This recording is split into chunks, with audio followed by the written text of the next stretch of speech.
يا كابتن، خلينا نروح للحراس الله يخليك. من كوميديا لكوميديا، خلينا في الكوميديا. اللي جاي عادل امام ده جامد قوي يا عمي.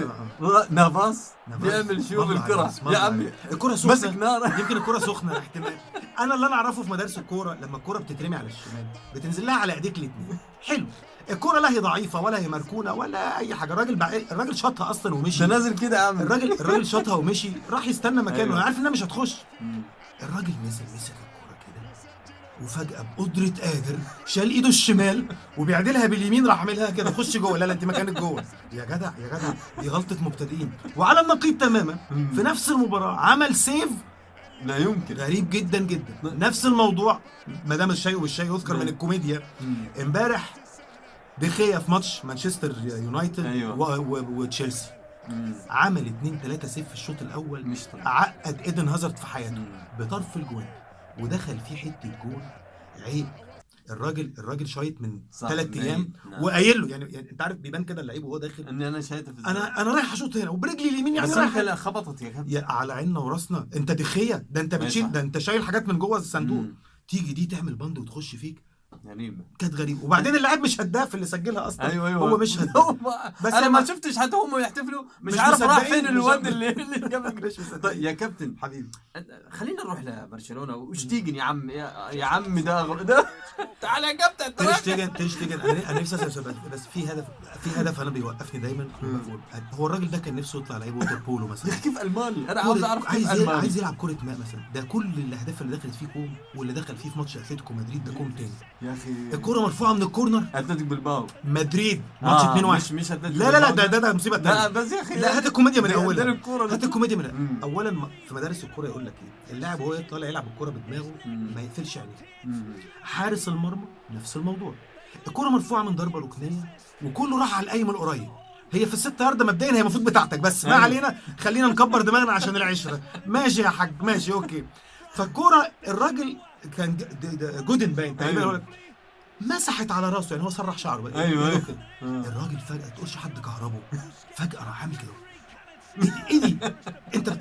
انت لو بس ركزت يا سيدي ما تمسكهاش بايدك. فجاه قلب حارس كره ماء. ايوه. والكوره دخلت.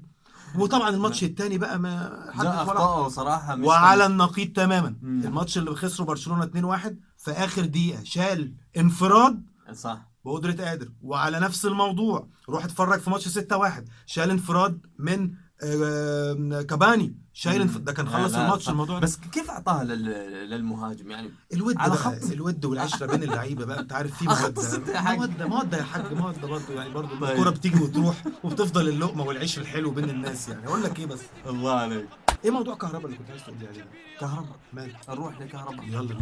ده الحق مرتضى منصور طالب فيه 100 مليون. اول شيء جنيه، الحين صار 100 مليون يورو.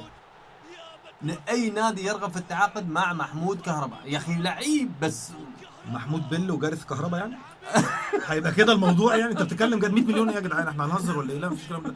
100 مليون جنيه ماشي يا عم. 100 مليون جنيه استنى بس يعني ممكن هيبص من تحت الدرس معديه يا سيدي ماشي، على اساس ان في فرق عمله وبتاع. انا معاك يا سيدي. 100 مليون يورو في السوق السمراء، في السوداء، في السمراء دي الرمادي دي ما تطلع. لا انا اعتقد طبعا رقم مبالغ فيه. اللي انا سمعته بامانه جدا ان هو قال 40 مليون. وبعدين الرجل المحترم رئيس نادي الاتحاد بعد البطوله قال ان محمود كهربا يعد من ابناء نادي الاتحاد، واحنا هنتفاوض مع مرتضى منصور على كذا وكذا وكذا ونشوف. فلما المذيع قال له ده طالب كذا كذا، الراجل ضحك قال لك هنوصل لحته قريبه يعني. واخد بالك؟ النادي الاتحاد نادي كبير، شعبيه كبيره جدا في السعوديه وفي الخليج كله، مش هيقف على لعيب يعني. الصفقه مين يدفع 40؟ احنا هنهزر يا جدعان؟ امال المولد يسوى كام؟ يعني لا 40 ولا 100 ولا 1500 على راي الحكيم. لا واحد ولا 100 ولا 1500. لا 40 مليون لا رقم مبالغ فيه طبعا جدا. لا رقم مبالغ فيه. وعموما اصل يا كابتن مهدي انت قول زي ما انت عايز صح، انما الحقيقه تسوى كام؟ هو ده الموضوع. في احصائيات بتتعمل، في انالايزنج،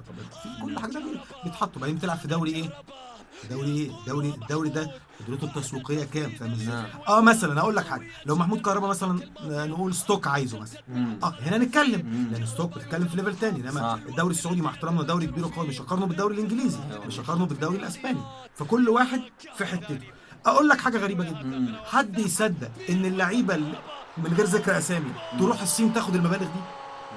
يبقى الموضوع كله استثمارات.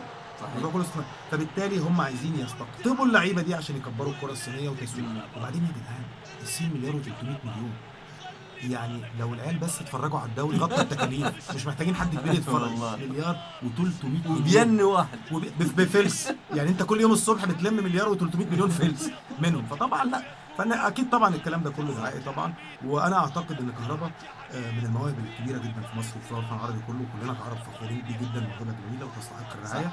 واتمنى انه يكمل في تجربه احترافه وما يحصلش مراهقات، لان الدوري المصري دوري جميل وكل حاجه، بس ده دوري محلي برضه مع احترامنا. هتطلع بطوله افريقيا وطبعا المنافسات، انما بتاخد عقليه الاحتراف من بدري. احنا فرحت جدا لما شفنا النهارده رياض محرز من الجزائر، لما يكون لاعب عربي ياخد احسن لاعب في الدوري الانجليزي، حاجه تشرفنا كلنا، فاهم ازاي؟ ولما قبل كده كان بقى في الاخضر بلومي بقى والجيل ده كله ذكرناه كله، ورباح ماجر وبتاع، حاجه تشرف. فنتمنى ان الاداره تكون مرنه وتديله الفرصه انه يفضل يحترف من الدوري السعودي، ممكن يروح لحته تانية. انا فرحت جدا في ماتش المان سيتي لما شفنا رمضان صبحي ابتدى ياخد حساسيه الموضوع، لما صلاح خد حساسيه الموضوع. نتمنى ان الفلوس ما توقفش، لان ده في الاخر هيصب في مصلحه المنتخب الوطني اكيد. كأس الاتحاد الانجليزي يا عيني، مباراة مانشستر يونايتد مع تشيلسي. والنبي وريني لقطه بس حلوين. الخناقه، وريني لقطه الخناقه. كان ماتش قوي صح، واثاره وطرد اول 35 دقيقه، لكن شو قاعد تسوي يا مورينو؟ مره ثانيه وهالمره جاب له منو؟ كونتي. شوف كونتي بياكله. كنت ايطالي وده برتغالي، فانا الموضوع يعني لازم حد ينزل يحوش. عباله فينجر يمكن ايام ما فينجر ما يودنا، فقال يمكن انا الراجل ما حي. لا بس لاجل الامانه اللقطه لو شفنا كونتي جاي يزعل الحكم الرابع، بس كان يبص شوي على لا كونتي كان خايف. انت مش فاهم التاني اللي جه، ما هو التاني اصله معلم. بصوا عمل ايه مورينو، عمل حاجه لو شفتوا اللقطه تاني. مورينو الموضوع ما يخصوش، خير من شر ما يخصوش. الراجل جاي يتخانق مع الحكم الرابع على فاول، التاني راح رايح عامل له كده اللي هو عايزه يزعق له. أيوة. عشان الحكم يطرده هو، ما التاني معلم، فاهم ازاي؟ بس عموما طبعا مورينو نلتمس له العذر في حاجات كتير جدا. اولا 4-5 نجوم من الفرقه مش موجودين. تشيلسي فريق مستقر عنده طريقه تشكيل ثابته وخلاص. وعلى فكره المباراه كانت صعبه جدا على تشيلسي صح، والهدف اللي دخل هدف من خارج المنطقه، ودي من المرات القليله اللي تشيلسي يخلص من بره الصندوق. صح، مراته قليله. ويليام كان محكوم امبارح، كان مقفول. ايدن هازارد عانى كتير جدا، كان الجيم مقفول نوعا ما.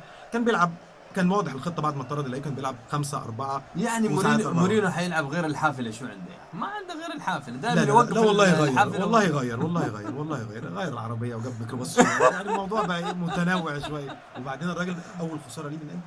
ايوه صراحه بقاله كتير قوي ماشي كويس، بطل التعادلات في الدوري الانجليزي.